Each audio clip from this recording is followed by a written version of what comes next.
శుభోదయం సూర్యదేవ. పొద్దున్నే ఎండలో తిరగడం వల్ల మాకు కలిగే కొన్ని ప్రయోజనాల గురించి మీరు చెప్పరా స్వామి? అది తెలిసి అయినా మేము ఎండలో తిరిగి బాడీని అయితే స్టిఫ్గా ఉంచుకోవడానికి ట్రై చేస్తాం స్వామి. ప్లీజ్ బోధించండి. ఏం చెప్పావురా?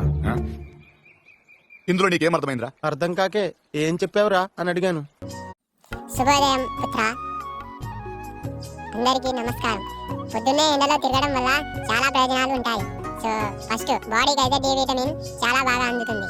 మీరు చెప్పులు లేకుండా భూమిపైన నడుస్తూ సూర్య నమస్కారాలు చేయండి. బాడీ ఎంత ఫ్రీగా ఉంటుందో చూడండి మీరే. పొద్దున్నే ఎండలో వాకింగ్ చేయడం చాలా మంచిది. మీరు సాయంత్రం వరకు ఎండలో ఉండవలసిన అవసరం లేదు.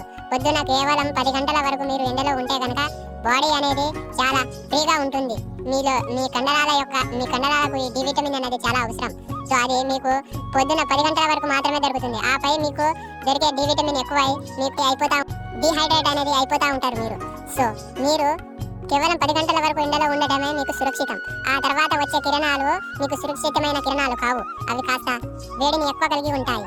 సో పొద్దున్నే మీరు వాకింగ్ చేయడం, ఎక్సర్సైజ్ చేయడం అలాంటివి చేసినప్పుడు కాస్త ఎండ మీ మీద పడేటట్టు చేస్తే దానికి నేను సహకరిస్తాను. సో ఇది పొద్దున్నే ఎండలో తిరగడం వల్ల కలిగే ప్రయోజనాలు. సో అందరికీ ధన్యవాదములు. పుత్ర, ఈ వీడియోని అందరికీ షేర్ చేయి, నలుగురికి షేర్ చేయి. అప్పుడే ఈ నా యొక్క గొప్పతనం మీకు కూడా తెలుస్తుంది. ధన్యవాదములు.